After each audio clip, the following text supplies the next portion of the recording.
Ouais, ça cool. Alaykoum salam. Ouais, tu m'entends? Bon, bah, du coup, ouais, en attendant que les gens reviennent, là, en conclusion, un peu, ce que je disais, c'est que, bon, pour le pays en lui-même, du coup, c'est vrai que chaque personne va parler de son expérience par rapport au pays dans lequel elle se trouve. Là, pour Mhm. ce qu'il en est ressorti, moi, en tout cas, ce que j'en ai compris, c'est que c'est pas impossible, mais L'Arabie il faut Saoudite, déjà c'est avoir un la- diplôme, avoir un boulot l'Arabie Saoudite, c'est compliqué et en avoir du couple. courage. Alors qu'en est-il c'est déjà c'est Mais compliqué en couple, après, franchement. pas forcément impossible, à partir du moment où elle y est et qu'elle reste. Donc, c'est que ça peut convenir à Ah, certaines personnes. Des ouais, copines. mais c'est vrai que c'est pas impossible, mais c'est pas si facile. Khayr, Inch'Allah. Après, il y a des endroits qui peuvent Et être plus simples. la sœur là qui est du Maroc qui devait témoigner, où est-elle? Tu lui as expliqué comment ça fonctionne? Ouais, je vais expliquer. Ouais, elle m'a dit qu'elle était là et que je pense qu'elle a eu un petit souci. Elle m'a dit qu'elle va essayer de revenir après. D'accord, C'était une personne d'accord. qui Ok. dit pour en revenir à l'apprentissage de la langue barrière, c'est nous qui nous freinons le jour où tu te retrouves seul dans le pays. Crois-moi, tu as vu ton cerveau, tu réfléchis et t'apprends. Bah oui, c'est pour ça qu'il faut être en immersion. Quand tu es en immersion, franchement, t'apprends vite, hein. Bah, des fois, on est en immersion et on n'apprend pas, en fait. Parce que, comme elle le dit, Bah, il faut prendre. c'est parce que les gens, moi j'étais en Angleterre. Franchement, regarde, moi j'étais en Angleterre et je suis resté 6 mois. Franchement, je me débrouillais bien, mais j'ai pas beaucoup appris l'anglais. Pourquoi? Parce que je restais qu'avec des Français, je travaillais qu'avec des Français, donc j'ai pas appris. Je suis allé en Égypte, je suis allé au Qatar, au Koweït, etc. J'ai appris l'arabe. Pourquoi? Parce que j'avais la ferme intention d'apprendre. Donc, quand on est au dos au mur, on va bien apprendre. Mais si on reste avec des Français, etc. En tout cas, en attendant qu'il y ait d'autres personnes qui reviennent pour témoigner, et si je peux parler vraiment dans le cadre du travail, etc., Ouais, c'est ben, déjà, savoir ouais, il y avait ouais, des questions. Ben, la question que tout à l'heure, Sarah l'a posée, quels sont les secteurs où la femme voilée est autorisée à travailler? Tu avais déjà répondu à ça, hein. ouais, mais moi, en fait, ce que je voulais leur dire aussi, c'est qu'il ne faut pas se restreindre. Ça, je l'ai dit, c'est qu'aujourd'hui, il y a vraiment il y a vraiment beaucoup de choses à faire. Il y a énormément de choses à faire. Moi, Mhm, aujourd'hui, je suis dans le domaine de la mode, de la couture, etc. Bah, tu me connais, je suis ta sœur, tu connais mon parcours. Est-ce qu'on aurait pu mhm, penser quand j'ai commencé que juste avec la couture, j'aurais pu arriver au niveau auquel j'en suis aujourd'hui. Donc des fois, il y a des domaines comme ça qu'on va peut-être négliger, mais c'est des domaines dans lesquels on peut faire des choses. Donc sans on parlait des études, bien sûr, mais en France, vous avez aussi la possibilité de vous former même en dehors de l'école. On peut faire tout plein de formations, les formations elles sont prises en charge, etc. Il y a plein de domaines comme ça dans lesquels on peut se former et qui vont permettre en fait d'acquérir des compétences et bah, qui vont permettre en fait de travailler, etc. Et en fait, il y a énormément de choses à faire. Il ne faut pas se restreindre, voilà, parce qu'on dit, voilà, on porte le hijab, donc on ne peut pas faire telle chose, etc. Non, il y a toujours les moyens il y a toujours les moyens de faire les choses en faisant en sorte d'être fidèle à nos valeurs. mhm, Je mhm. peux, Mashallah, mashallah. je peux rebondir là-dessus, excuse-moi, hein, parce que j'ai enfin compris comment Ouais, rejoindre le chat. Je suis tout à fait d'accord avec la sœur et dans ce que tu dis, ma sœur, tu parles de couture. Donc on parle de l'auto-entrepreneuriat ici. Et donc en fait, faut arrêter de se dire dans quoi je peux travailler. En fait, s'il y a des pays où c'est plus facile de faire un business, bah, on parle du Maroc, peut-être de l'Algérie, son propre business, bah c'est ça en fait. En fait, arrêtez de vouloir tout le temps dépendre d'une entreprise qui va vous prendre, mais plutôt peut-être essayer de monter un projet en fait. Un projet qui peut être tout simple, je sais pas, ouvrir une petite maternelle, j'en sais rien, de la couture, bah, comme j'ai dit par exemple pour des sœurs qui seraient dans la nutrition, des choses comme ça, il y a des sœurs psychologues maintenant j'ai vu, c'est un gros, il y a des gros problèmes maintenant, et les gens maintenant sont sont plus enclins Mais maintenant à aller vraiment, visiter des psychologues musulmans, hein, c'est en excuse-moi. ligne en plus. Parce qu'il y en a qui qui sont psychologues et qui travaillent en ligne, en téléprésentiel. Exactement, exactement. Voilà, voilà, tout à fait. Dans leur foyer, pas sortir, etc. Par exemple, oui, cours de soutien en ligne, cours de soutien en ligne si on est si on aime bien ça. Peut y avoir plein de choses. Franchement, faut vraiment essayer d'ouvrir, de sortir son, comme on dit en anglais, think out of the box. Sortir en dehors de la boîte, je sais pas comment on dit. Oui, sortir de ça. Après, pas forcément non plus faire des choses qu'on n'aime pas. Non, essayer de voir, en fait, essayer d'apprendre à se connaître un peu. Qu'est-ce que j'aime faire. Dans quoi je suis bonne. Et pas forcément, des fois, il y a des choses, on va faire des formations, on va découvrir qu'on a un talent là-dedans, alors qu'on ne savait pas.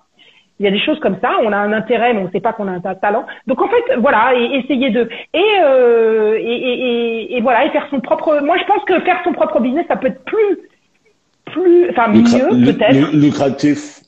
Pas forcément lucratif à fond, parce que voilà, quoi, un business, ça commence toujours un petit peu difficilement. Mais, en tout cas, ça vous donne, tu dépends de toi-même. T'es pas en train de dépendre de quelqu'un d'autre. Et Inch'Allah, au fur et à mesure du temps, avec les Dora, avec l'expérience, on devient meilleur. Bah, je pense que toi, tu peux en parler de ton expérience en tant que couturière et designer, quoi. Enfin, je pense que tu dois designer des choses.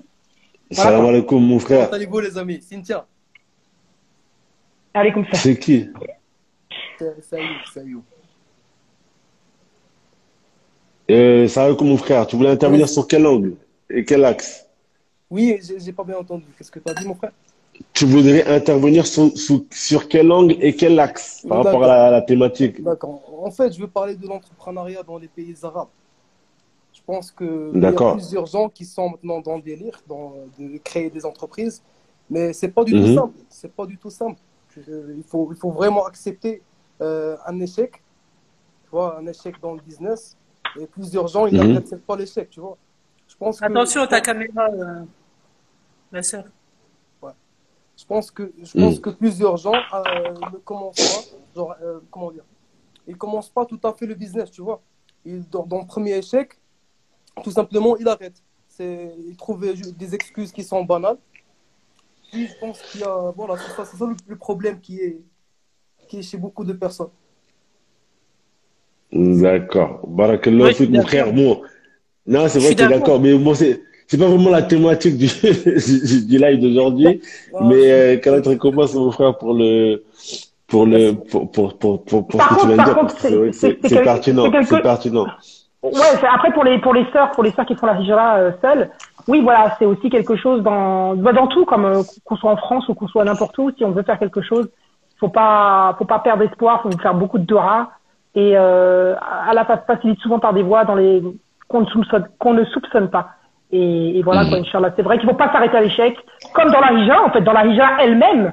Pas se dire, j'ai pas réussi dans tel pays, je reviens en France et khalas, j'ai déjà essayé, c'était trop difficile, et khalas. Non, ouais, faut, comme vous avez fait, vous êtes parti dans plein de pays, et puis finalement, vous avez trouvé que finalement, fallait pas aller si loin, finalement, c'était le Maroc qui était pas mal du tout. Ouais. Et voilà, quoi, ce là des fois, on pense toujours que l'herbe est plus verte ailleurs, et c'est pas vrai. Mais justement, par rapport à ça, j'ai une question. Comment vous faites pour vous motiver à rester en Arabie Saoudite, malgré les difficultés je pense qu'il doit sûrement y avoir des difficultés, sachant que vous pouvez vous dire que je peux retourner en France et je vais toucher l'allocation famille. Mais genre il y a ces OSOS peut-être qui doivent venir. Je vais toucher l'allocation famille isolée, je vais être bien, je vais toucher 100 € par mois, j'aurai pas besoin de travail, etc. Comment vous arrivez à rester ferme sur ce que sur le fait de dire que je retourne pas, malgré ces OSOS des chétans qui doivent sûrement venir de temps à autre? Pour l'Arabie, vous me parlez. Alors moi personnellement, parce que je pense je pense que même votre famille, parfois, je sais pas moi, peut-être parfois il y en a, ça arrive à leur famille, leur dit vas-y rentre, t'es toute seule là-bas, etc. Pourquoi tu vas rester? C'est pas moi, des petites des chiatines djinns et des ins. Comment vous faites pour rester focus? Je parle ou quelqu'un d'autre parle? Ouais, bismillah, bismillah. D'accord, bismillah. Alors moi, personnellement, j'ai un cas de figure qui est un peu spécial parce que déjà je suis convertie, donc j'ai nulle part où rentrer en France. J'ai de la famille mais qui n'est pas musulmane et qui ne, voilà, donc c'est hors de question. Ça fait quand même 18 ans que je suis partie, donc alhamdulillah. Et le plus gros wish-west, il a été le jour du départ, littéralement en France. Shaitan m'a assailli. Mais tu vas pas y arriver. Mais si tes enfants ils meurent de faim. Mais si t'as pas d'argent. Mais si vous avez pas que des trucs comme ça. Et je me suis rappelé ce train j'ai pas été loin dans Arba'in Nawawi, le hadith sur que le risque il est déjà écrit avant, que personne ne pourra en enlever ou en rajouter. Et les ayats sur la hijra, que Allah il promet plus de risques et de subsistance aux muhajirs, etc., etc. En fait, de ce que j'ai compris par rapport à ces ayats, c'est que l'important c'était la niya. C'était très très important d'avoir la niya vraiment de la hijra. C'est-à-dire, tu t'en vas, et tu n'as plus la niya de revenir. Quoi qu'il arrive, parce que je connais des gens qui ont dû repartir, par exemple, on va parler des cas extrêmes, des gens qui étaient en Égypte qui se sont fait dégager, des gens qui étaient dégagés, rapatriés directement en France, au Yémen aussi j'en ai connu, mais c'est pas que tu te dis, ah si, il y a un blême, je reviens, en fait. Ça s'est passé. Mais, et puis après, alhamdoulilah, ils sont repartis. Mais avoir la niya ferme, en fait.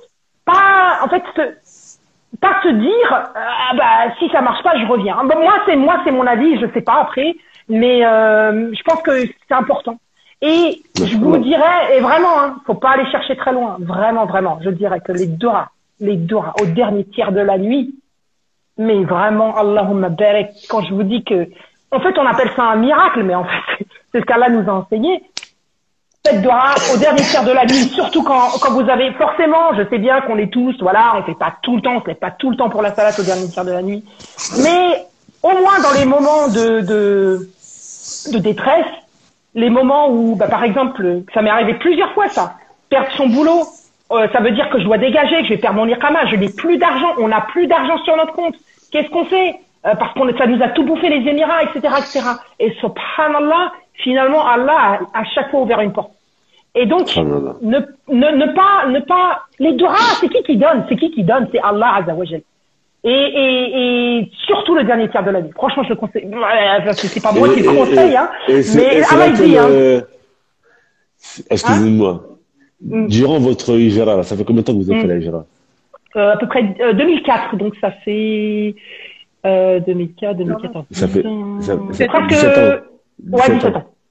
Merci. D'accord. C'est laquelle l'épreuve où vous avez été au dos du mur et le jour où Allah vous a montré qu'il existe pour de vrai. Ouais.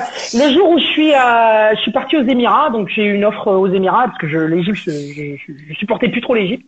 Et donc on est parti là-bas et tout, et en fait, les Émirats c'est très très cher, donc même si j'avais un salaire, déjà ils passaient tout le salaire, et puis ils m'ont fait une mauvaise surprise en fait, parce qu'on avait un appart.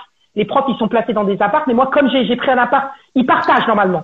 Mais comme moi j'ai ma famille, j'avais l'appart à moi toute seule. Donc en fait ils m'ont dit normalement c'est quelqu'un d'autre un autre prof qui est dedans, donc tu vas payer la moitié du loyer. Donc on parle de 20 000 dirhams déjà, voilà, il m'a dit ça à la fin de l'année, donc le peu d'économie tout est parti en gros, parce que déjà en fait la vie là-bas, on a dû acheter une voiture, puis ça coûte un peu plus cher. Donc voilà, donc du coup à la fin de l'année, je me trouve on n'avait pas d'économie en fait, ou pas beaucoup. Et un des directeurs me dit je reçois une lettre, merci pour votre service, vous n'êtes pas renouvelé. Et 2 semaines avant la fin officielle de mon contrat. Donc déjà à la base, ils n'avaient pas respecté la période de comment on appelle ça quand tu vires quelqu'un, quoi. C'est ce qui devait être normalement d'un mois. Le préavis. Ouais, le préavis. Et donc en fait, je me retrouve avec 3 enfants en bas âge. Donc j'étais avec mon mari et tout, et je dois dégager parce que je sais que à la fin de l'iqama, on doit bouger parce que c'est comme ça les Émirats. Et on n'a pas d'argent en fait. Et je lui ai dit, mais comment tu peux me faire ça, en fait? Comment tu peux me faire ça? Tu m'as fait venir d'Égypte. En Égypte, j'avais un travail. On avait tous les deux un travail qui était, mashallah, Allahumma barak. Je dis, comment tu peux me faire ça? Et c'était censé être un gars converti, un Australien et tout. Je dis, mais au moins, c'est un peu piqué. Et en plus, le truc, c'est que j'étais bonne prof. J'avais vraiment des parents qui me kiffaient et tout. Les enfants qui me kiffaient, c'était pas un problème. C'était un problème par rapport au deal et tout. Et donc, en fait, Et je me suis retrouvée vraiment à me dire, mais qu'est-ce que je vais faire? J'ai tout abandonné. J'ai abandonné l'Égypte où on avait tous les deux un bon travail, bien payé pour l'Égypte. Et là, maintenant, on n'a plus d'argent parce que voilà, les Émirats, c'est tellement cher. Et c'est hors de question de revenir en France, mais on n'a plus de thunes. Qu'est-ce qu'on fait? Et je me suis, mais vraiment, c'était le jour où j'ai pleuré, en fait, j'ai vraiment pleuré. Et subhanallah, il y avait une maman, une émirienne que je connaissais un petit peu, qui son gosse était dans une autre classe, mais on s'aimait bien et tout. Et elle m'a dit, je vais un peu raconter, bon, je crois qu'elle me voyait, je tirais la tronche et tout, et elle m'a dit, mais qu'est-ce qui se passe? Et je lui ai dit, voilà, j'ai perdu mon travail, je sais pas quoi faire. Je vais pas revenir en France, et je sais pas quoi faire. Et en fait, subhanallah, déjà, l'aide d'Allah. Elle est venue me dire, je crois, le lendemain, elle me dit, écoute, moi, mon père, il a un appart sur Dubaï. Bon, c'est un studio, mais je te le prête et je te donne 4000 dirhams par mois pour que tu survives. Franchement, quand j'ai entendu ça, wallah, subhanallahu akbar. Franchement, que Allah, il me mette sur mon chemin. Ouais, 4000 dirhams. Elle me donnait comme ça. Dirhams, ouais, 4000 dirhams, ça fait. C'est pas énorme. Mais au moins, j'aurais survécu avec des. 1000 euros. Bah, 1000 euros, c'est énorme quand même. Mais c'est un truc de fou. Je veux dire, elle me connaît à peine. On a un peu sympathisé, mais vite fait. 1000 euros par mois comme ça, c'est pas rien. Mais c'est gratuit, quoi. Ça venait d'Allah, Azawajal. Donc déjà, ça m'a redonné beaucoup d'espoir parce que Allah, il a mis sur, et je n'avais aucune intention de prendre cette offre. Je n'avais aucune intention. Mais je me suis dit. La hijra, c'est beau quand même, subhanallah. Ouais, non, après, c'est les musulmans, c'est la communauté musulmane. Elle est belle, la communauté musulmane. Il y a quand même énormément d'entraide. Moi, je vois, il y a quand même énormément d'entraide, même entre Français. Il y a de l'entraide. Combien il y a de cotisables qui marchent, etc. Bon, on revient sur les trucs. C'est que, en fait, déjà ça m'a enlevé un stress, en fait, de me dire, bon, au moins, on va pas crever de faim. Ensuite, au travail, ils m'ont dit, bon, au moins, tu peux travailler jusqu'à la fin de l'été parce qu'on a besoin d'une prof et il y a personne. Tout le monde est en vacances. Si tu veux, tu fais des cours de rattrapage. Donc, ça me donnait un autre salaire. Donc voilà, il y a ces petites choses qui sont venues. Après, subhanallah, il y a une sœur d'Égypte qui m'a dit, ouais, je sais plus comment, en plus c'est une sœur que j'aimais beaucoup, mais on avait perdu contact, une américaine, et elle me dit, ouais, ils recrutent grave à Riyad. Envoie ton CV. Je dis, mais vas-y, ça fait des années que j'envoie mon CV en Arabie, c'est mort, je suis pas anglaise, je suis pas américaine, c'est mort. Elle m'a dit, qui ne tente rien à rien, vas-y, envoie. Et après, il y a un mec qui m'appelle. Et on parle et tout. Il dit, oh, t'as un peu quand même l'accent français et tout, mais bon. Vas-y et tout, ok, d'accord, on te propose un contrat. Voilà. Sauf que c'est venu au bout de 3 mois plus tard, en fait, le visa, parce que c'est compliqué les visas en Arabie, ça prend du temps, là. Donc en fait, le visa, entre septembre ou fin août, dans lequel on m'a proposé le travail, et le jour où j'ai pris mon billet pour aller à Riyad, il y a eu quand même, c'était décembre, quoi. Et qadar Allah, avec les doigts, avec tout ça, bah en fait le taf là qui m'avait dégagé, ils m'ont reprise. En fait, ils m'ont dit, bah, tu veux revenir, en fait, genre une semaine avant la rentrée. Et je dis, bah ouais. Et donc j'ai recommencé avec eux. Et après, bah, je me suis barrée dès que j'ai eu mon truc en fait, ils m'ont fait un sale coup, ils m'ont remis en période de probation. Donc je dis, ah ouais, bah tant mieux. Comme c'était illégal ce qu'ils faisaient, mais ils m'ont remis en période de probation. Donc, bah, période de probation, j'ai le droit de me barrer. Donc en fait, le jour où j'ai mon visa, je me suis cassée et le directeur me fait, non, t'as pas le droit. Je dis, mais si, vous m'avez mis en probation. Et en fait, comme quoi la ruse des ruseurs, elle se retourne contre eux parce que vraiment c'était mauvais ce qu'ils m'avaient fait. Je vous raconte pas les détails et tout, pourquoi. Mais c'était vraiment très très mauvais. Et c'est surtout basé sur rien du tout puisque j'étais une bonne prof, c'était avéré. Il y a des parents qui ont témoigné pour moi. C'est peut-être pour ça d'ailleurs qu'ils m'ont prise. Et mais m'avoir humilié en fait, en gros. Et puis après pour me reprendre. Mais c'était et me faire passer autant de stress, etc. Et bah subhanallah, là voilà, je dirais c'était l'épreuve la plus marquante, la plus dure parce que c'est la première fois que ça m'arrivait en fait, puisqu'avant on était en Égypte et que on avait trouvé un travail et tout plusieurs fois et que là vraiment bah voilà quoi, voilà. Donc je dirais que c'était ça, mais pour vous montrer que avec les Dora et Allah il met des gens sur votre chemin, on ne sait pas en fait, on ne sait pas. Donc faut s'accrocher. Faut pas lâcher, faut pas dire ah là faut revenir en France, vas-y il me dégoûte ces gens. Oui, mais les gens ils nous dégoûtent de partout. Il y aura toujours des gens injustes. En France, les gens ils sont plus justes, ils sont mieux avec nous les gens. Non, c'est pareil, il y a de la justice partout, sous différentes formes. Mais c'est la vie, c'est ça la vie.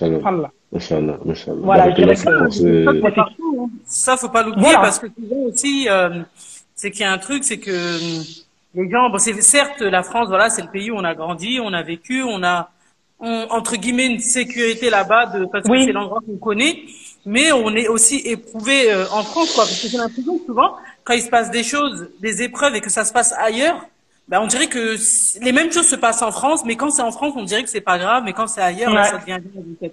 Bah, les épreuves sont partout, les gens bons et mauvais, il y en a partout, il y en a en France, il y en a, voilà, les pays de musulmans, etc., c'est pas des pays qui sont pas des pays où vous allez jamais vous faire arnaquer, etc. Donc, voilà, faut savoir que vous allez être éprouvé et que, ben, comme disait Mohamed Lamine, c'est que voilà, c'est vrai que c'est beau parce que les histoires comme ça, il y avait quelqu'un qui disait que c'est une exception. Non, c'est pas une exception. En étant oh là là. Non. Oh là là. J'ai des livres d'histoire. J'ai des livres d'histoire, si vous voulez. Voilà, si je commence à raconter, on va dormir ici. Des histoires de ce genre-là. Donc vraiment voilà, c'est une adoration. Oui, en fait c'est une adoration, c'est ça. C'est-à-dire que même dans nos péchés, dans voilà notre vie de tous les jours et tout, oui on fait tous des péchés, mais il faut pas, en fait malgré nos péchés, il faut pas se dire oh j'ai péché, je peux pas faire de rat. Si, malgré nos péchés, on fait quand même de rat. On demande quand même à notre risque. Allah il nous dit demandez-moi, je vous répondrai. Subhanallah, donc on est tous des pécheurs, à différents degrés, mais c'est pas ça qui doit nous empêcher quand même de faire le tawhid et de revenir et lui demander et demander le risque, subhanallah. On va pas rentrer dans un débat quand on dit nos pays sont les plus injustes dans la justice sociale. Ce qui est juste. Ah ouais, alors bah ça c'est bon. C'est pas la France qui est pris comme exemple de justice. Ya Rabbi, Seigneur. Moi j'ai vu des. On va faire un débat là, on commence à rentrer dans ça. Hein. On va parler j'ai vu des belles. Je pense qu'il faut pas faire attention à tout ce qu'ils disent dans les commentaires. Ah, tu parles. Je regardais pas les commentaires. Je comprenais pas faut faire. Non, parce qu'il y a des commentaires un peu. Alors, moi, ce que je peux dire, en tout cas, pour avoir vécu dans les pays du Golfe, c'est vrai qu'on peut critiquer beaucoup de choses, mais s'il y a une chose qu'on doit reconnaître sur les gens de la péninsule arabique, c'est que ce sont des gens très généreux. Oui. Ce sont des gens qui sont moi j'ai vu des belles choses. Très généreux. Les Saoudiens, on peut critiquer plein de choses sur le système, voilà, pour les le système, c'est pas les gens. Il faut séparer le système des gens. C'est comme au Maroc. Faut séparer le système des gens, mais en tout cas, les Saoudiens, il y a des gens très, très généreux. Au Qatar, au Koweït, moi, il y a un Koweïtien, il m'a donné 1500 € une fois. Il y a un frère yéménite qui m'a aidé comme pas possible, il m'a payé 1 an de loyer. Ça, c'est vraiment des choses que l'on voit. Voilà, si je raconte comment ça s'est passé, c'est vraiment ce là. Mais la hijra, voilà, c'est un grand bienfait. Et je pense que une sœur qui fait la hijra toute seule, en tout cas, là, je veux dire, il va l'aider. Elle trouvera Allah. Faut être sûr de ça. En fait, faut être sûr de ça. Faut vraiment être sûr et avoir une bonne opinion d'Allah. Et moi, pour revenir sur la thématique, là, vous m'avez demandé sur l'Arabie, c'est un cas très spécial, mais sinon, j'encourage, après pas, effectivement pas de manière naïve à partir, mais j'encourage en tout cas les sœurs à partir. Et effectivement, ne pas attendre forcément, ça dépend des situations des sœurs, mais une sœur qui avance dans l'âge, qui commence à avoir 30 ans et tout, toujours en France et tout, par exemple, Qadarallah, elle a divorcé ou elle est toujours pas mariée et tout, et je sais pas moi, elle se trouve elle est à la maison de ses parents au bled et tout. Combien de sœurs sont comme ça et elles ont des maisons au bled? Voilà, après je sais bien que les maisons elles sont pas forcément dans des villes, bon après faut voir, hein, chacun ses trucs, mais ce que je veux dire c'est qu'en tout cas moi j'encouragerais voilà, mais pour une sœur, bien sûr, faut quand même réfléchir, hein, voilà, et puis, mais s'équiper, on va dire. Après, le problème de compétences. Le problème de beaucoup de sœurs, notamment les sœurs du Maghreb, je pense. En tout cas, pour l'Algérie, je sais pas, mais pour le Maroc, le problème, ce qui se passe avec beaucoup de Marocains, ce que moi je vois, c'est que beaucoup de Marocains, malheureusement, ils ont une mauvaise opinion de leur pays. Et moi, je trouve que ça, c'est dommage. Je trouve que c'est dommage, les Marocains ils ont une mauvaise opinion de leur pays, ils critiquent beaucoup leur pays, ils rabaissent beaucoup leur pays. Alors que oui, il y a des choses à dire, on peut dire des mauvaises choses. Sur tous les pays, on peut dire des mauvaises choses. Et il faut aussi parfois essayer de regarder le bien qui est fait dans les pays. Au Maroc, c'est un pays où, quand on compare à certaines années et qu'on compare à d'autres pays du continent africain, c'est un pays qui offre de bonnes opportunités. Donc je pense que les sœurs marocaines, je pense que beaucoup de frères et sœurs marocains ils sont victimes inconsciemment d'une maladie qui se trouve un peu chez beaucoup de Marocains, c'est de critiquer son pays gratuitement alors qu'il y a des bonnes choses qui se font au Maroc. Donc ici au Maroc, il y a des villes qui sont assez agencées pour des sœurs qui sont célibataires. Il y a des villes comme, je pense notamment à Rabat, Tanger, voilà. C'est des villes qui sont très bien agencées pour une femme qui est célibataire, elle pourra vivre tranquillement, elle peut se faire allumer son gaz. Je vais parler du coup à sa place parce qu'elle m'a envoyé un message, elle a eu un petit souci avec un de ses enfants, mais elle était là tout à l'heure. Moi, donc cette sœur-là, elle est ici, elle a 3 enfants. Elle a 3 Quand tu dis ici, c'est où? Au Maroc. Tanger, au Maroc. D'accord, ok. Au Maroc. Et elle est seule avec ses 3 enfants. Et moi, c'est une sœur donc que je connais très bien. C'est une très bonne amie en moi. Et là, aujourd'hui, elle travaille dans une école. Elle travaille dans une école, donc en tant que professeure dans une maternelle. Elle a pour le payer un assez bon salaire. Et je tiens quand même à préciser qu'elle n'est pas diplômée. Donc, elle n'est pas diplômée et elle a quand même un assez bon salaire. Et si elle était diplômée, si elle avait été diplômée, elle aurait pu avoir un meilleur salaire. Il faut savoir que si vous arrivez ici avec un diplôme, vous pouvez vraiment avoir un bon salaire. Mais là, aujourd'hui, c'est pas la première que j'entends. Il y a plein de sœurs ici au Maroc qui arrivent à se faire embaucher du fait qu'elles soient françaises, qu'elles viennent de France, etc. Donc, pour être professeur de français, par exemple, etc. Et qui ont quand même des salaires, j'en ai entendu beaucoup, quand même, à partir de 5000 dirhams. Donc, 5000 dirhams, c'est l'équivalent. 500 euros. 500 euros. Ouais, 500 euros, c'est un bon salaire. Non, c'est plus 5000 dirhams, c'est 1000 euros. Non, dirhams. C'est pas le même dirham, c'est pas. Oui, je réfléchis je réfléchis en réel, excusez-moi. Et donc donc elles ont ce salaire-là, sachant que l'amie dont je vous parle, elle a un salaire plus élevé que ça, à savoir qu'elle n'a pas de diplôme, donc elle est ici avec ses enfants et avant de travailler dans cette école, elle travaillait dans une salle de sport. Donc elle était mariée, j'ai discuté avec elle tout à l'heure, bien sûr, elle m'a autorisé à parler de son histoire et de ça. Donc elle était mariée, elle est arrivée au Maroc en étant mariée, elle a divorcé en étant ici, et elle a décidé de pas repartir, elle a décidé de rester parce que elle tenait à sa hijra et qu'elle voulait plus du tout aller vivre en France, donc elle a décidé de rester ici. Et à partir de ce moment-là, parce qu'elle travaillait pas forcément avant de divorcer, à partir de ce moment-là, elle s'est dit forcément maintenant elle est seule, il faut qu'elle travaille. Et donc elle s'est mise dans le sport, etc. Elle a commencé à être coach sportive, elle travaillait dans des salles de sport, etc. Et après, donc, elle a voulu changer, elle a trouvé ce travail d'enseignante.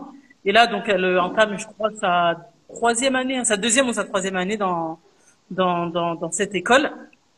Et voilà, ça se passe plutôt bien. Donc, c'est sûr, c'est comme en France, être une femme seule, ce n'est jamais facile. Donc, c'est pas forcément facile. Il faut savoir qu'elle n'est pas du tout d'origine marocaine. Donc, elle est d'origine française. Donc, voilà, elle avait personne ici, pas forcément de famille, etc.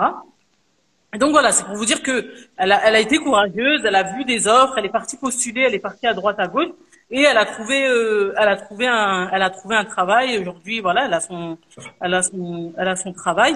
Entre-temps, elle avait même eu d'autres offres, mais elle a préféré rester dans cet emploi-là parce que ça se passe bien avec ses employeurs, etc. Donc voilà. Bon, malheureusement, elle était là tout à l'heure et puis elle a eu un souci entre-temps. Mais voilà, des histoires comme ça, j'en ai énormément. Et quand les personnes sont diplômées, en plus, elles peuvent prétendre à des meilleurs salaires. Moi, j'ai déjà entendu une histoire ici qui était payée 12 000 dirhams. Donc, 1200 euros. Et ça permet de vivre correct, de payer un loyer. Ah ouais, très bien. 12 000 dirhams, 1200 euros. C'est comme si, par exemple, on dit en France que tu gagnes 3500 euros, par exemple. Ah ouais, d'accord. Ouais, parce que les loyers ici, c'est du genre, je sais pas moi, pour une femme qui va toute seule avec 1 ou 2 enfants, elle va payer 250 euros son loyer, sans Tanger. D'accord. Et je voulais te demander, c'est par rapport est-ce que la couleur de peau, c'est quelque chose que, voilà. Par exemple, si on est black et on va au Maroc et on veut postuler dans une école pour être prof de français, est-ce qu'ils vont pas saouler avec ça parce que t'es pas français? Le Maroc, ce n'est pas comme les pays du Golfe. Longtemps dans les pays du Golfe. J'ai dit j'avais pas subi de racisme en 7 ans ici. On m'a laissé. Le Maroc, ce n'est pas Ah ouais, comme les machallah. pays du Golfe. Les pays du Golfe, malheureusement, ils ont un lourd passé raciste. C'est malheureux de le dire. C'est malheureux Moi, de le dire. je vous pose la question en étant quelqu'un qui a vécu tellement longtemps là que c'est pour ça que je vous pose la question parce que c'est un souci Oui, parce pour moi. que, Donc parce que- voilà, c'est un souci. Donc là, je parle en tant que. Est-ce que si, par exemple, on va en étant pas de ah franco-française non, au et pour Maroc, être c'est prof de pas, français, ça au va Maroc, poser un problème. non, au Ben, Maroc, moi, j'ai deux en fait, exemples.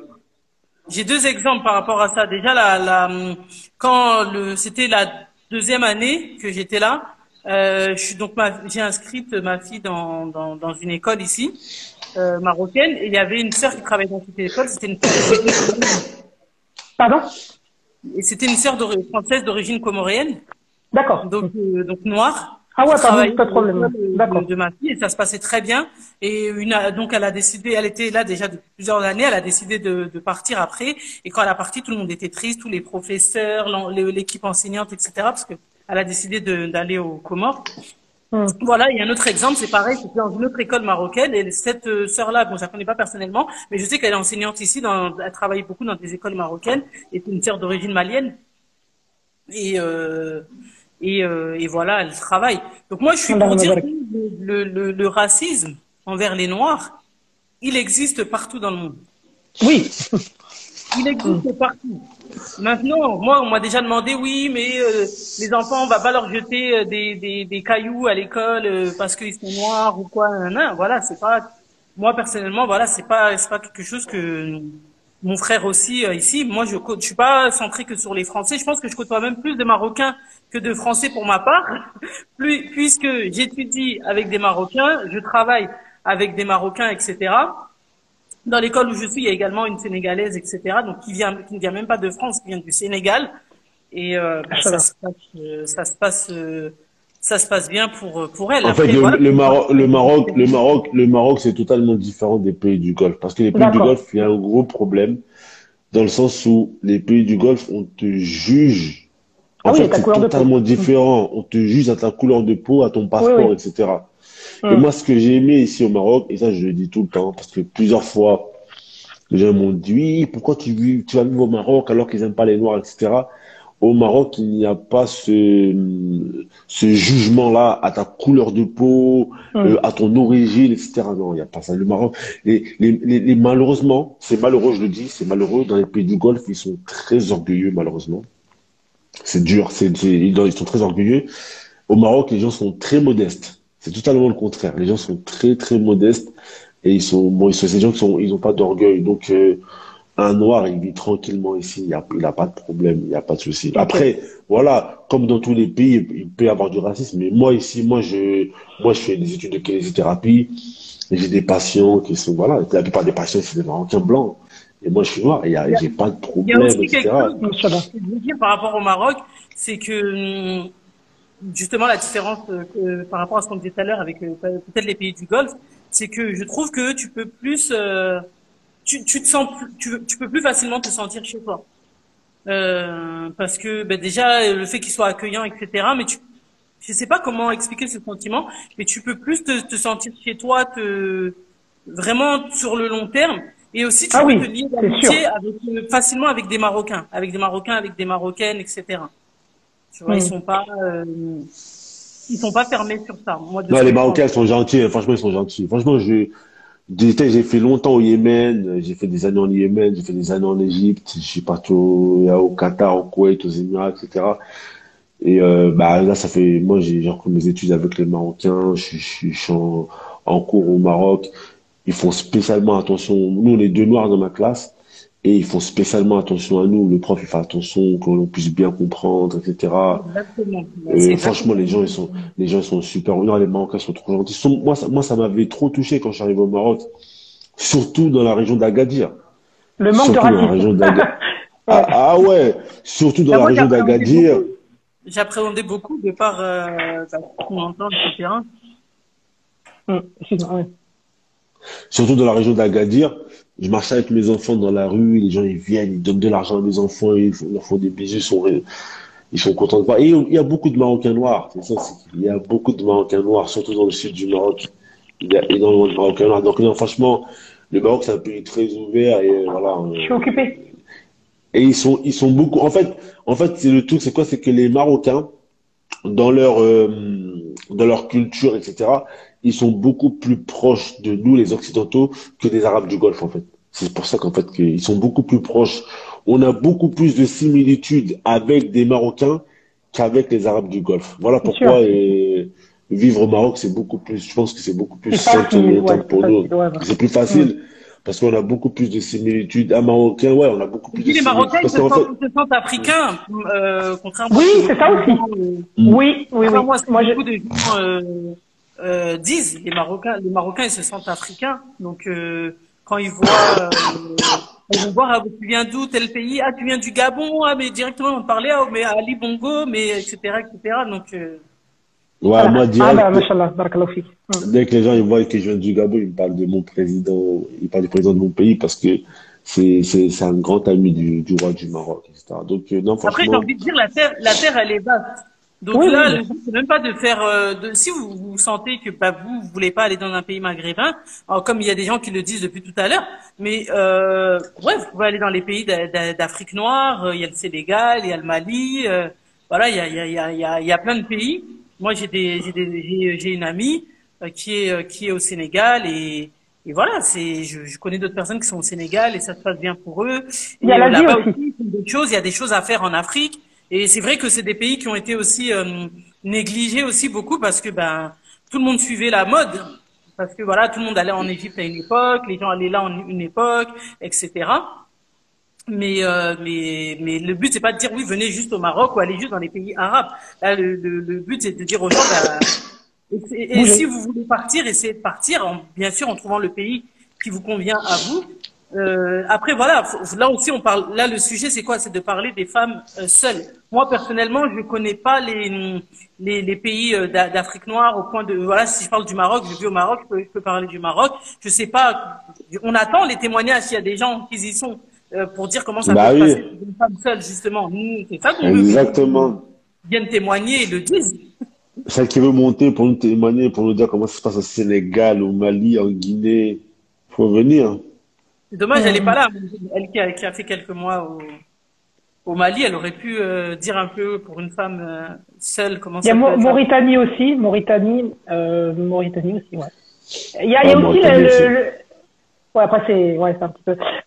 Il y a aussi Malaisie, Indonésie. Alors je sais qu'il y a des Français en Indonésie, des frères et tout, mais c'est un peu encore très très obscur à comment rester là-bas. Mais je pense Moi que là-bas, je connais des Il y frères qui sont a, mariés.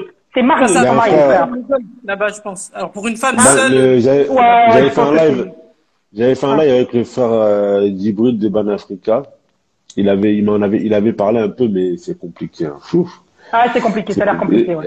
c'est compliqué, c'est compliqué. Non, mais Hmm. malheureusement, plus on avance dans le temps et plus là, il y en a quand même pour dire qu'est-ce qui, c'est pas facile.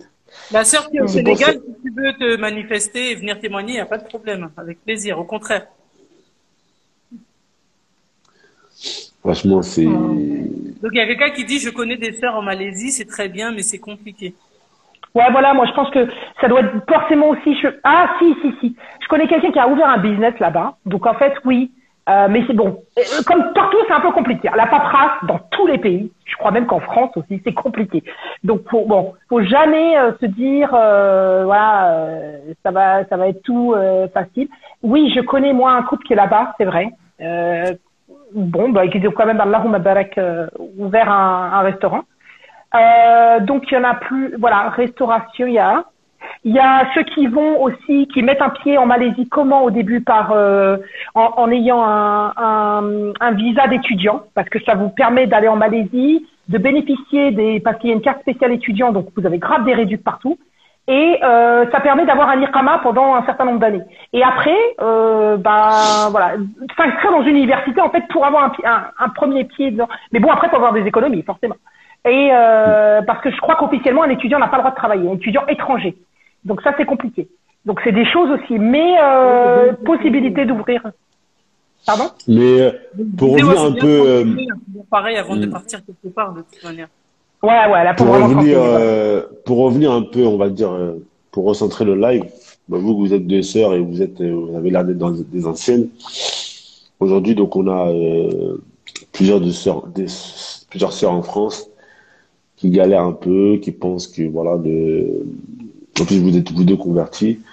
Bah, moi, je voudrais vous demander déjà comment faire face par rapport à sa famille qui veut pas entendre parler du voile. Pour les sœurs, comment vous pouvez les motiver? Malgré le fait que leur famille ne veut pas qu'elles mettent le voile, bah, voilà, comment elles peuvent se motiver? Parce qu'il y en a certaines, à cause de ça, à cause du fait que leur famille ne veulent pas, elles mettent pas le voile. Première chose. Et deuxième chose, quels sont les domaines, je sais pas, si vous avez des amis en France qui travaillent, etc. Comment une sœur en France aujourd'hui, qui est pas encore dans le cadre de la hijra, qui n'est pas mariée, qui est encore jeune, etc., qui a pas encore la hijra dans sa tête, ou qui n'a même pas la hijra peut-être dans sa tête, parce qu'il faut pas se mentir, il y a des musulmans qui, pour eux, la hijra, c'est hors de question. En tout cas, comment ces musulmanes-là, elles peuvent allier le voile et les études, ou le voile et le travail, etc. Bon, on va d'abord laisser Kylian répondre, après l'auteur répondra, Inch'Allah. Monsieur là, Kylian. Ok, je vais répondre. Du coup, déjà depuis tout à l'heure, j'ai vu un peu, il y avait des questions qui passaient un peu. Il y avait c'est vrai que on a parlé, etc. T'as dit Mathieu, mais je ne suis pas forcément présentée. Tu vois, il y a des personnes qui ne connaissent pas forcément, mon parcours, etc. Et Ouais.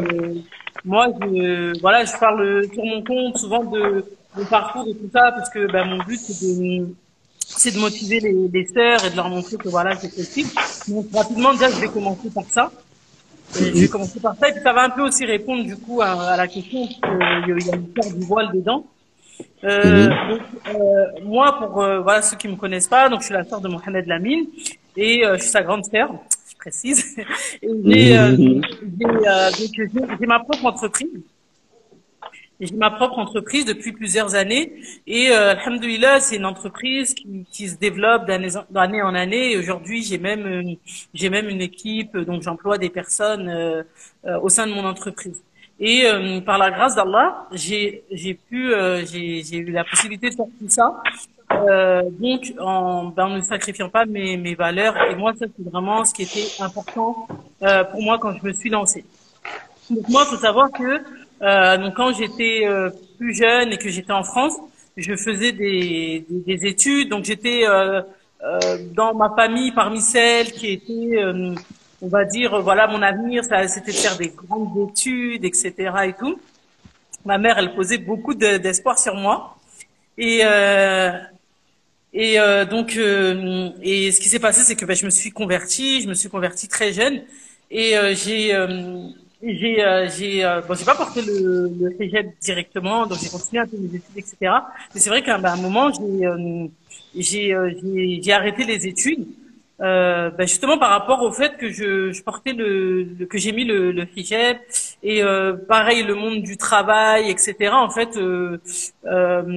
j'ai tout laissé parce qu'il y avait en même temps le fait d'évoluer dans la religion et de devenir maman aussi. Je me disais voilà, je veux rester avec mes enfants, je veux pouvoir m'occuper de mon foyer, etc. Mais en même temps, moi personnellement, je sais que les femmes n'ont pas forcément toutes ce besoin-là, mais j'avais en même temps besoin de m'épanouir dans autre chose.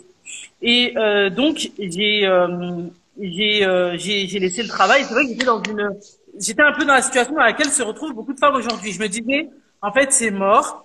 Le monde du travail pour moi c'est mort. Tu travailles dans quoi? Travailles où? Je me rappelle plus, moi. Alors, je travaillais au McDo, et je travaillais dans une école aussi. Ah ouais, je me rappelle plus. Je me rappelle au Rincy. Bon, Bah, je me rappelle plus.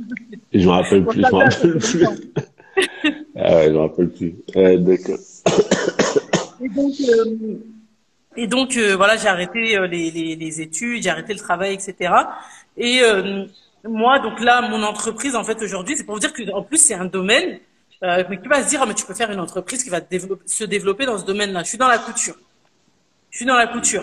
Et à la base, donc je suis partie apprendre la couture, tout simplement parce que c'était pas comme maintenant. Maintenant, il y a plein de boutiques. On peut acheter des abayas, on peut acheter des vêtements pour les femmes qui portent le hijab. Il y a plein de choses. À l'époque, il y avait pas du tout ça. Il y avait rien du tout. Donc je me suis dit, je vais apprendre la couture, comme ça, je vais pouvoir me confectionner mes propres vêtements.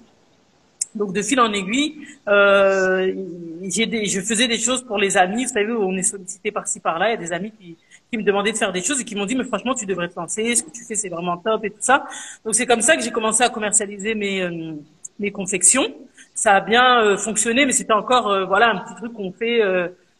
C'était un peu du bricolage entre guillemets. Ça fonctionnait bien, mais c'était voilà, c'était un peu du bricolage. Et après j'ai commencé à proposer des formations de couture parce que pareil on me sollicitait, les gens voulaient comme moi pouvoir se faire leurs propres vêtements et tout ça, et donc j'ai commencé à proposer des formations à domicile et tout ça, et après donc j'ai commencé à penser à faire la hijra, donc je voulais partir et tout ça, et moi dans ma tête je me disais bon en fait quand je vais partir, en plus on prévoyait de partir en Égypte. Je me disais c'est mort, l'Égypte c'est le pays de la couture, etc. Moi je sais pas ce que je vais apporter là-bas. Donc c'était comme si je revenais un peu à la case départ. En gros je pourrais plus rien faire, etc. Et donc on est parti en Égypte. Et au final ce qui s'est passé, c'est qu'en Égypte aussi j'ai été sollicitée par tous les Français qui étaient là-bas, même s'ils allaient se faire coudre des trucs chez les Égyptiens, ils venaient aussi me solliciter moi parce qu'ils voulaient, moi je connaissais un peu les coupes que eux ils voulaient, etc. Et donc de là, j'ai également été sollicitée pour les cours de couture encore en France. Il y avait encore beaucoup de gens qui me sollicitaient, mais j'étais plus là sur place, donc je pouvais plus donner de formation. Et c'est de fil en aiguille, j'ai commencé à penser à proposer des formations de couture en ligne. Donc j'ai lancé mon premier blog Couture entre sœurs, pour celles qui connaissent, en 2013-2014.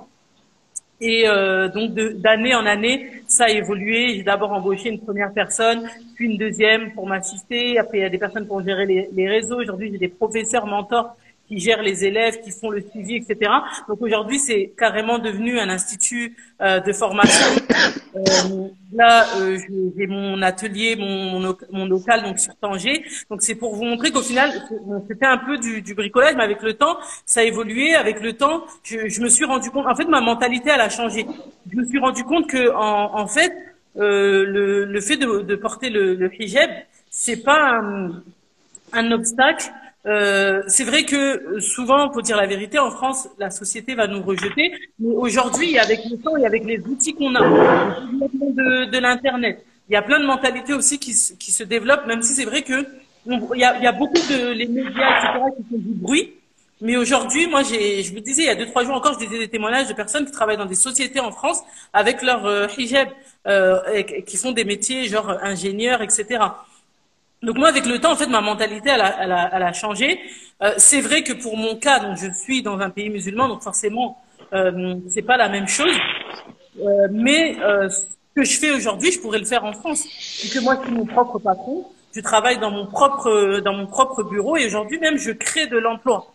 Donc aujourd'hui, je crée de l'emploi. Donc je suis partie un peu d'un truc de bricolage. Et avec le temps, je me suis rendu compte justement qu'il fallait professionnaliser tout ça.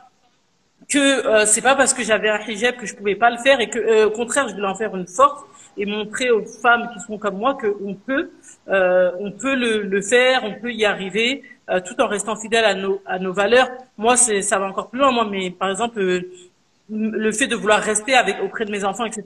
Bon, aujourd'hui j'ai pris mes enfants sont un peu plus grands. Donc voilà, comme le disait mon frère tout à l'heure, j'ai repris mes études, etc. Le but c'est de professionnaliser tout ça, c'est lié aussi avec ma hijra, avec moi, ma vie de femme. Quand on arrive à un certain âge, voilà, j'ai plus de 30 ans aujourd'hui, c'est vrai qu'on se rend compte que, en fait, on a la possibilité de faire des choses et on s'est mis une barrière en se disant, non, t'as le hijab, tu pourras pas, alors que non. Déjà, faut toujours se dire, il y a toujours des alternatives. Il y a toujours une manière différente de faire les choses. Et là, franchement, on est dans l'ère de l'entrepreneuriat. On est dans l'époque de l'entrepreneuriat. Aujourd'hui, on peut avoir une compétence. Si les entreprises je sais que l'entrepreneuriat c'est pas forcément fait pour tout le monde, donc c'est facile de dire ça. Moi je dis pas que tout le monde doit se lancer dans l'entrepreneuriat, mais pour les personnes, c'est une possibilité que vous devez pas laisser. Négliger. Voilà. Ça vous permet quand même de porter votre hijab en toute liberté. Et moi, je suis fière aujourd'hui de pouvoir dire, voilà, je travaille dans mon atelier, je travaille avec mon hijab. Et surtout, c'est quelque chose dont je suis fière, c'est que je crée de l'emploi et je sais que, voilà, les personnes que j'emploie, ben, elles portent le hijab et ça leur permet, elles aussi, d'être fidèles à leurs valeurs. Donc voilà. Est-ce que j'ai répondu à la question? Je me suis égarée, en fait. Ouais. Ouais, la question c'était quoi déjà? C'était en gros pour les sœurs, maintenant que voilà, t'as expliqué ton parcours, c'était pour les sœurs qui sont en France ce jour d'aujourd'hui, par rapport à leur famille, comment elles vont combattre le regard de leur famille, et est-ce qu'elles doivent désespérer, parce qu'il y a certaines sœurs qui pensent que le fait de mettre le voile, ça va être un rempart par rapport pour aller à l'école, pour passer le bac, pour les études, etc. Juste dernière chose par rapport à la famille, du coup, ben moi je suis passée par là parce que je viens d'une famille de convertis. Et chez moi, d'ailleurs, j'étais la première, on va dire, à se mettre vraiment, on va dire, s'investir dans la pratique. Et c'est vrai que ça a amené le port du hijab, du coup. Et moi, nous, on vient d'Afrique centrale, donc ça fait pas du tout partie de notre culture, mais pas du tout. Donc c'est vrai que pour ma famille ça n'a pas été facile. Après moi j'ai la chance d'avoir une mère qui est même s'il y a des choses avec lesquelles elle n'est pas d'accord, etc. Elle va toujours être derrière nous. Nous ses enfants c'est ses enfants quoi. Et c'est vrai que ça je sais que c'est une chance. C'est pas une maman qui va nous renier. Voilà, parce que même si elle n'était pas d'accord, même si c'est pas ce qu'elle voulait, même si je voyais en fait dans son visage que il y avait plus forcément cette fierté et tout ça. C'est vrai, ça faisait mal, mais ma mère, c'est une maman qui va toujours être là, pour nous, etc. Donc c'est vrai que j'avais cette facilité par rapport à ça, mais je voyais quand même dans son regard que voilà, c'était plus pareil. Moi, personnellement, c'est comme si en fait, ça a été un challenge ces années-là, où je voulais montrer à ce côté-là de ma famille justement qui n'était pas forcément pour, où il y avait plus cette fierté dans leurs yeux, etc. Que on peut être une femme qui porte le voile, qui est investi dans sa religion, etc. et vivre et faire des choses et exceller voilà dans l'entrepreneuriat, etc. Et moi c'est vrai que quand j'ai choisi le Maroc, c'était aussi bon, il y avait la proximité, il y avait plein de choses et tout, mais j'ai toujours eu ce truc de dire voilà, aujourd'hui ils pensent comme ça, mais je sais que je vais placer ma confiance en Allah, je vais faire des causes, Allah va me faciliter et je vais leur montrer que je vais un peu casser ce préjugé qu'ils ont. Et aujourd'hui, alhamdoulilah, franchement, j'y suis arrivée parce que ma mère, elle vient, elle est super fière, elle vient de montrer, oh là là, je suis dans l'atelier de ma fille, quand elle vient chez nous, elle passe son temps au Maroc, hein. Maintenant, ma mère, elle veut plus rester en France, elle veut plus rester au Maroc. Donc vraiment, en fait, c'était quoi? C'était de placer la confiance en Allah. Moi, je dis que, en fait, Allah subhanahu wa ta'ala, il peut pas, il nous donne on a une adoration, une obligation, on doit le faire. Allah, quoi qu'il arrive, il va me faciliter. Moi, dans ma tête, c'était comme ça. C'était Allah va me faciliter, quoi qu'il arrive. Donc, je place ma confiance en Allah, je patiente. Aujourd'hui, peut-être c'est désagréable, mais je sais que Allah va me faciliter. J'en étais persuadée, en fait. Et en fait, alhamdoulilah, je le vois aujourd'hui, comme je vous le disais avec ma famille, c'est plus pareil. Aujourd'hui, c'est ma mère qui n'est pas musulmane qui quand j'ai une abaya, non, cette abaya tu vas me la donner, je vais la prendre, etc. Et voilà, quand je porte un hijab, voilà, vraiment abaya, long hijab, etc. Donc ça a changé. Pour ma part, parce que je pense qu'il faut vraiment placer sa confiance en Allah, ça c'est vraiment important. On peut dire plein de choses, etc. Mais en fait, c'est la base. C'est la base, c'est la confiance. Et après, voilà, faire des causes en comprenant aussi que nos familles, pour eux, ça peut être dur. Ils nous ont pas élevés, ils nous ont pas forcément élevés sur telle chose. Du jour au lendemain, on change, etc.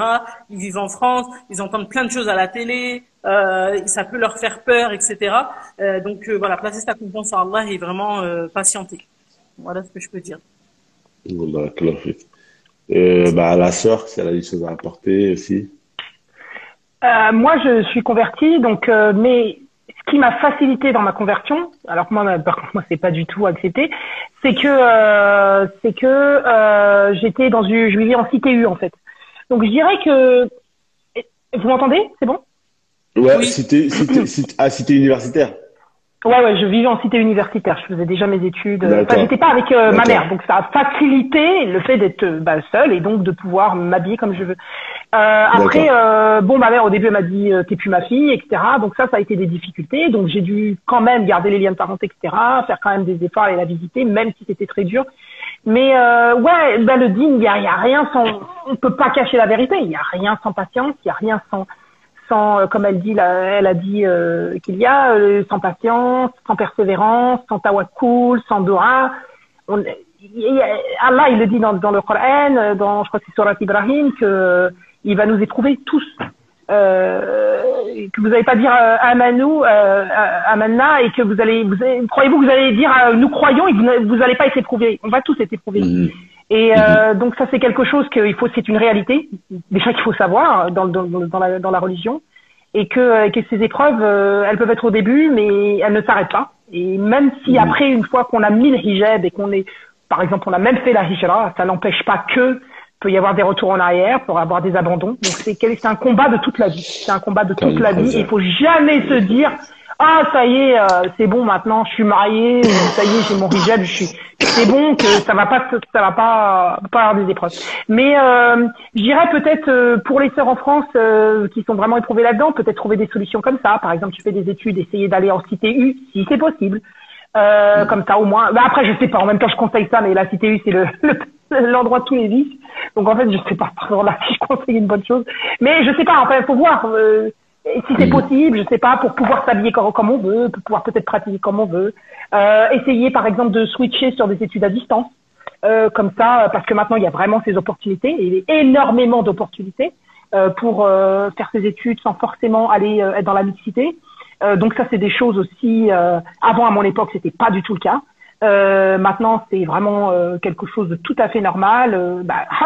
Ça c'était la seule bonne chose du corona, enfin, on va dire Allahu A'lam, mais une des bonnes choses du corona. Donc que maintenant beaucoup de voilà. Et je sais pas si après comment dire oui. Et c'est vrai que essayer, enfin c'est pas même pas essayer, c'est ne pas faire de compromis autant que possible, quoi. Autant que possible, parce que quand on commence à faire des compromis, c'est vrai qu'après, c'est difficile de s'arrêter et en fait, on va toujours se justifier un peu. C'est pas dans le jugement que je dis ça, pas du tout.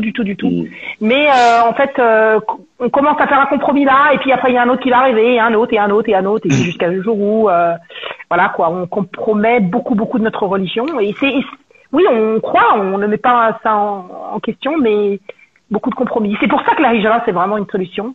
Après, et c'est une grande nirma, mais malgré toutes les difficultés, il y a tellement une grande nirma au niveau de la liberté du dîn, et ça, c'est irremplaçable, en fait. C'est irremplaçable par rapport à... Moi, pourtant, j'étais en Égypte, et franchement, de ce pays, à la fin, j'en pouvais plus, mais la chose que j'ai kiffé en Égypte quand je suis arrivée, c'est que je suis dans un pays, les gens ils passaient le salam, j'entendais l'Eden, je pouvais porter mon hijab comme je voulais. Ça a été des choses que je supportais pas, c'était le niveau du comportement de certaines parce que j'étais au Caire aussi. Mais voilà, dans d'autres villes c'est pas pareil. Et ça dépend où on habite aussi dans le Caire. Et mais en tout cas, je pourrais jamais enlever le fait de me sentir complètement libre, cette sensation de liberté que j'avais par rapport à mon dîn. Alors qu'en France, j'étais vraiment je pleurais, quoi, j'en avais marre d'être en France et tout, et ça par contre, voilà. Donc en fait, c'est ça qui rend patient aussi. Dans la hijra, c'est tout le bien qu'il y a, surtout par rapport à la religion. Et alhamdoulilah, ça a fait relativiser aussi beaucoup de choses, quoi, en fait. Après, je sais pas si j'ai répondu vraiment à la question, parce que moi, ça fait longtemps que je suis Machallah. De toute façon, là, le live, il s'arrête. Voilà. En tous les 1 heure, je sais pas pourquoi, mais le live, ça coupe. Je pense qu'on a fait un peu le tour des deux questions, ou qu'il y a encore des choses à dire. Je sais pas si les sœurs ont des questions. Après, si je regardais un peu les commentaires, etc. Attends, en fait, vas-y, attends.